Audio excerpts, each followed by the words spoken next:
Your head is running wild again. My dear, we still have everything, and it's so... Hi guys, welcome to Talkin Thursday. This is Jim. I'm Jane. The last couple weeks we've been, I guess I'd say we've been tackling some controversial topics, and feels kind of nice. I like it. Not gonna lie.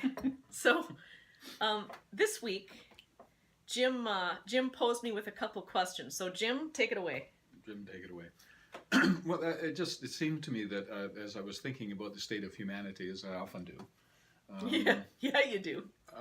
And it's a fun topic, but two sort of questions came to mind for me, and they're sort of basically what I would consider to be sort of life-defining or life-driving questions. In other words, there are a couple of questions here that I think people would benefit from if they stopped long enough and could be honest enough within their own selves to ask themselves the questions. And the two questions basically are: one, how much is enough? How much of anything is enough? And when I asked myself that question, I got thinking about the answers, and you know, I mean, the obvious one came to mind was money. I mean, how much money is enough? And the other question was, what would you do to get it? What would you do to get it? How much of yourself would you compromise in order to get the amount of money that you thought was going to be enough? I think those are two excellent questions. But I feel like as you were talking, there were two totally opposite thoughts that went through my mind. I'm sure there was. Squirrel. No, it wasn't that. The little cage is working. Yeah, the hamster's just spinning. Just going. No, but the first one was, it's always enough. We always have enough.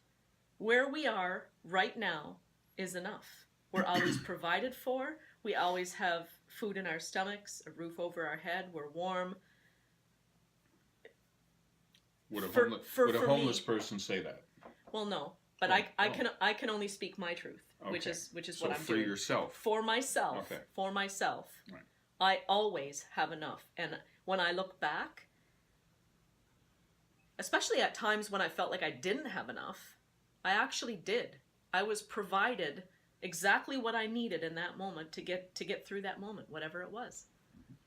So there's that side of the coin, but then there's the opposite of, from my perspective again, I don't want to settle. I don't want to accept that I'm done learning, that I'm done growing, that I'm where I'm supposed to be, if that makes sense. And that comment, where I'm supposed to be, I'm a firm believer that I am where I'm supposed to be right now. But that doesn't mean I'm living to my full potential yet. See, I don't believe that you ever stop learning or growing. No, I agree. I agree, and we had touched on that briefly just before we decided to turn the camera on, and I agree with Jane in this case. Certainly, I don't know that you ever learn all there is to learn, and learning is fun for a lot of us. I mean, learning something new, recognizing something for the very first time, doesn't matter whether you're 65 or 85 or 25, it doesn't matter. It still is exciting. And learning causes us to evolve, which changes what enough is. Right. Because it changes what is, never mind if it's enough or not. Mm-hmm. It changes where we're going, what we want, mm-hmm. where we're headed. So if that's the case, then why do so many people? Because I'm thinking that one of the major causes of mental health problems is the fact that we want, and how much is enough? How much money can somebody have? Well, like I said, if you happen to be a homeless person, any money would be enough. for that day. But money does not buy you happiness. Well, and it doesn't buy you class, and we understand that because of the dork that lives next door to us down. I'm sorry, I shouldn't have said that, but I'm glad I did. Talk about speaking your own truth. That's mine. Speak your truth. You go. It doesn't buy class, and it doesn't buy happiness, and all that sort of thing. So why do people pursue it with such vigor, and why will they do anything to get it? And because I think we get deluded. We get off track. By who? Our own selves. We do it to ourselves. It's not caused by anybody else. We are in control. So what is it that drives us to forsake any kind of dignity, principle? The want list is so long. What are you willing to do to get it? I'm willing to give up my family for a short period of time. I'm willing to work 7 days a week, 14 hours a day. So I compromise everything else of any value to me in order to get that money. But how much is enough? If that's what they're willing to do, then that is their enough. And you can't judge them for that. No, I'm not judging. I don't judge them for that. I'm just saying in everyday life, for a lot of us, our expectations of what we should have or what we need is really skewed. We don't need to have near as much as we believe we need in order to have enough to what? To pay our bills, to put food on our table, so on and so on and so on. True, but I don't think there's anything wrong with having goals or desires or wants. But how will you know when you get there how much is enough? For you to say, I've got enough money now, I've got all the money I need now I'm going to move on to my next goal or my next project or my next whatever. Not many of us can say, I now have enough. But anybody that is truly living will never have enough because life is meant to be lived, not just existed in. I think it depends on each person.